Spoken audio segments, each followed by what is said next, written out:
Middle east में चल रहा संघर्ष एक क्षेत्रीय टकराव नहीं, बल्कि ये वैश्विक राजनीति, वैश्विक सुरक्षा और बड़ी बात वैश्विक अर्थव्यवस्था से जुड़ा एक बड़ा संकट अब बन चुका है। अमेरिका, इजराइल और ईरान के बीच बढ़ते तनाव के बीच अमेरिकी राष्ट्रपति डोनाल्ड ट्रंप ने हाल ही में कई अहम बयान दिए हैं। कई बार वो अपने बयानों से पलटे भी हैं, लेकिन लगातार उनके बयान सुर्खियों में हैं। इस पूरे संघर्ष की दिशा और रणनीति को समझने में डोनाल्ड ट्रंप के बयान समय समय पर कई बार बरगलाते भी हैं, लेकिन कई बार मदद भी करते हैं। लेकिन अब जो ताजा बयान सामने है उसके मुताबिक ट्रंप का रुख अब साफ है। वो ईरान पर भरोसा नहीं करते, लेकिन इसके बावजूद बातचीत जारी रखना चाहते हैं। ये एक ऐसी रणनीति है और एक ऐसी रणनीति को दिखाता है जिसे आमतौर पर सख्ती और बातचीत साथ साथ कहा जा सकता है। व्हाइट हाउस में हुई प्रेस कॉन्फ्रेंस के दौरान राष्ट्रपति डोनाल्ड ट्रंप ने मीडिया के सवालों का जवाब देते हुए बेहद स्पष्ट शब्दों में कहा कि वो ईरान पर जरा भी भरोसा नहीं करते। उन्होंने यहां तक कह दिया कि वो किसी पर भरोसा नहीं करते तो ईरान पर भरोसे का सवाल ही नहीं उठता। यह बयान केवल एक व्यक्तिगत राय नहीं है, बल्कि अमेरिका की व्यापक रणनीति को दर्शाता है। अंतर्राष्ट्रीय राजनीति में कई बार देश एक दूसरे पर भरोसा किए बिना भी बातचीत करते हैं, क्योंकि बातचीत का मकसद भरोसा नहीं बल्कि अपने हितों को सुरक्षित करना होता है। ट्रंप ने यह भी कहा कि बातचीत के चलते ही अमेरिका ने ईरान पर एक बड़ा हमला फिलहाल टाल दिया है। इसका मतलब यह है कि अमेरिका एक तरफ कूटनीतिक रास्ता खुला रखना चाहता है तो दूसरी तरफ सैन्य दबाव भी बनाए रखना चाहता है। इस तरह की रणनीति में संदेश साफ होता है, अगर बातचीत सफल रही तो शांति, और अगर नहीं रही तो कार्रवाई के लिए तैयार रहो। इस पूरे मामले में सबसे दिलचस्प बात यह है कि ट्रंप बार बार यह दावा कर रहे हैं कि ईरान समझौता करना चाहता है। उनके मुताबिक दोनों देशों के बीच बातचीत जारी है और सकारात्मक नतीजों की संभावना भी है, लेकिन उन्होंने यह भी साफ किया कि अगर बातचीत सही दिशा में नहीं गई तो अमेरिका पीछे नहीं हटेगा। यानी ये एक डिप्लोमेसी विद थ्रेट की स्थिति है, जहां बातचीत और ताकत दोनों का इस्तेमाल एक साथ किया जा रहा है। ईरान के साथ बातचीत किस स्तर पर और किन लोगों के साथ हो रही है, इस पर भी ट्रंप ने बड़ा दावा किया है। उन्होंने कहा कि अमेरिका ने ईरान के कई पुराने नेताओं को खत्म कर दिया और नए नेतृत्व के साथ अब बातचीत चल रही है। उनके मुताबिक ये नया समूह पहले के नेताओं से ज्यादा समझदार है और बातचीत के लिए तैयार है। ट्रंप ने यहां तक कहा कि अगर पहले वाले नेता उनकी बात मान लेते तो शायद युद्ध की नौबत ही नहीं आती। ये बयान कई मायनों में महत्वपूर्ण है। पहला, इससे ये संकेत मिलता है कि ट्रंप ईरान के भीतर सत्ता में बदलाव की बात कर रहे हैं। दूसरा, ये भी दिखाता है कि अमेरिका इस संघर्ष को सिर्फ सैन्य नहीं बल्कि राजनीतिक स्तर पर भी प्रभावित करने की कोशिश कर रहा है। हालांकि ऐसे दावे अक्सर विवादित होते हैं और दूसरी तरफ से इनका खंडन भी किया जा सकता है। इस पूरे संघर्ष में सबसे बड़ा मुद्दा ईरान का परमाणु कार्यक्रम है। ट्रंप ने एक बार फिर साफ किया है कि किसी भी समझौते की सबसे अहम शर्त यही होगी कि ईरान परमाणु हथियार नहीं बनाएगा। उन्होंने दावा किया कि ईरान इस बात पर सहमत भी हो गया है कि वो कभी परमाणु हथियार नहीं बनाएगा।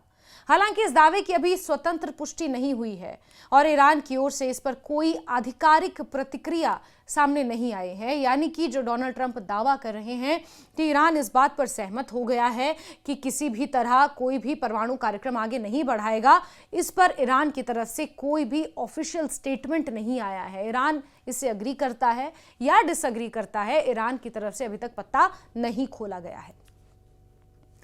यह मुद्दा नया नहीं है। ईरान के परमाणु कार्यक्रम को लेकर अमेरिका और पश्चिमी देशों की चिंता लंबे समय से रही है। अमेरिका का मानना है कि अगर ईरान परमाणु हथियार बना लेता है तो इससे पूरे मिडिल ईस्ट में शक्ति संतुलन बिगड़ सकता है, हथियारों की दौड़ शुरू हो सकती है। इसलिए ट्रंप इस मुद्दे पर कोई समझौता करने के मूड में नहीं दिखते और यही सबसे बड़ा पॉइंट ऑफ कंटेंशन ईरान और अमेरिका के बीच रहा है दशकों से। ट्रंप ने अपनी बातों में यह भी दावा किया कि ईरान की सैन्य क्षमता को काफी हद तक नुकसान पहुंचाया जा चुका है। लेकिन जिस तरह के दावे और जो बातें विशेषज्ञ कह रहे हैं कि ईरान के पास खोने के लिए ऐसा जब कुछ नहीं है, उनकी इकोनॉमी पहले ही टूट फूट गई थी, सड़कों पर धरने प्रदर्शन हो रहे थे, गिरफ्तारियां हो रही थी, मौतें हो रही थी, रिजीम चेंज को लेकर जिस तरह से दो धड़ों में पूरा ईरान बटा हुआ था, उनके पास इस युद्ध की स्थिति में खोने के लिए यकीन मानिए कुछ नहीं है। तो ऐसे में ईरान पहले से ही घायल शेर है, फिर उसके ऊपर आप कोई शर्तें थोपिए या नहीं थोपिए, ईरान अपनी लड़ाई जारी रखने के मूड में है। 6 महीने का अल्टीमेटम ईरान पहले ही दे चुका है कि 6 महीने के लिए तो हम कम से कम तैयार हैं। ईरान की एयर डिफेंस प्रणाली और कई मिसाइल सिस्टम पहले ही निष्क्रिय किए जा चुके हैं। अगर ये दावा सही है तो इसका मतलब ये है कि अमेरिका और इजराइल ने शुरुआती चरण में सैन्य बढ़त हासिल कर ली है।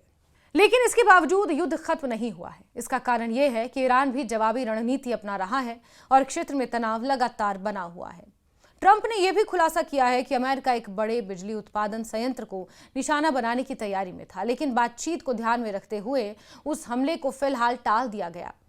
ये फिर से उसी रणनीति की ओर इशारा करता है जिसमें सैन्य विकल्प को बैकअप के रूप में रखा जाता है। इस पूरे घटनाक्रम में खाड़ी देशों की भूमिका भी काफी अहम है। ट्रंप ने Saudi Arabia, United Arab Emirates और कतर की खुलकर तारीफ की।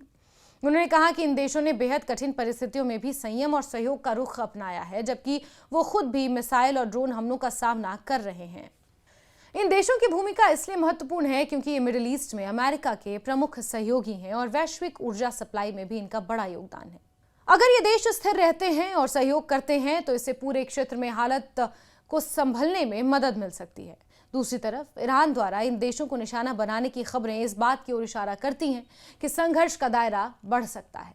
अगर ये टकराव और फैलता है तो इसका असर सिर्फ मिडिल ईस्ट तक सीमित नहीं रहेगा, बल्कि पूरी दुनिया को प्रभावित कर सकता है, खासकर तेल की कीमतों और वैश्विक व्यापार पर। ट्रंप के बयानों को अगर समग्र रूप से देखा जाए तो एक बात साफ निकलकर सामने आती है। अमेरिका इस समय दोहरी रणनीति पर काम कर रहा है। एक तरफ वो बातचीत के जरिए समाधान निकालना चाहता है, तो दूसरी तरफ वो ये भी सुनिश्चित करना चाहता है कि उसकी सैन्य ताकत का दबाव बना रहे। ये रणनीति जोखिम भरी जरूर है, लेकिन कई बार अंतर्राष्ट्रीय राजनीति में इसी तरह के संतुलन के जरिए बड़े समझौते होते हैं। हालांकि इस रणनीति की सफलता कई बातों पर निर्भर करती है। सबसे बड़ी बात यह है कि क्या ईरान वास्तव में वाकई समझौते के लिए तैयार है या नहीं। ईरान की तरफ से कोई रिएक्शन नहीं आया है। दूसरी बात यह है कि क्या दोनों पक्ष एक दूसरे की शर्तों को स्वीकार करने के लिए तैयार हैं। क्या ईरान अपने परमाणु कार्यक्रम पूरी तरह से बंद करने के लिए तैयार है। ईरान ने कुछ नहीं कहा है। तीसरी बड़ी बात यह है कि क्षेत्रीय और वैश्विक शक्तियां इस प्रक्रिया को कैसे प्रभावित करती हैं। ये कहा जा सकता है कि मिडिल ईस्ट का ये संकट अभी एक निर्णायक मोड़ पर है। बातचीत और टकराव दोनों साथ साथ चल रहे हैं। ट्रंप के बयान इस बात को और स्पष्ट करते हैं कि आने वाले दिन बेहद अहम होंगे। अगर बातचीत सफल होती है तो एक बड़ा युद्ध टल सकता है, लेकिन अगर ये विफल होती है तो स्थिति और ज्यादा गंभीर हो सकती है। इसलिए पूरी दुनिया की नजर इस बात पर इस समय टिकी है कि अमेरिका और ईरान के बीच चल रही इस जटिल प्रक्रिया ये कैसे आगे बढ़ती है, जहां हर बयान, हर कदम और हर फैसला भविष्य की दिशा तय कर सकते हैं। लेकिन बड़ी बात यह है कि ईरान की तरफ से कोई प्रतिक्रिया सामने नहीं आई है। ईरान अभी भी इजराइल पर लगातार बम बरसा रहा है। ईरान अभी भी इजराइल के कुछ जो वहाँ के न्यूक्लियर पावर प्लांट्स हैं उन्हें निशाना बनाने की कोशिश कर रहा है। आईडीएफ की तरफ से भी लगातार जवाबी हमले हिजबुल्लाह के ऊपर जारी हैं। और ऐसे में अमेरिका की तरफ से, राष्ट्रपति डोनाल्ड ट्रंप की तरफ से ईरान को लेकर ये बड़े दावे करना, ईरान का रुख इस पर क्या रहेगा और ईरान किस तरह से जवाब देगा, इस पर अब सभी की निगाहें टिकी हुई हैं।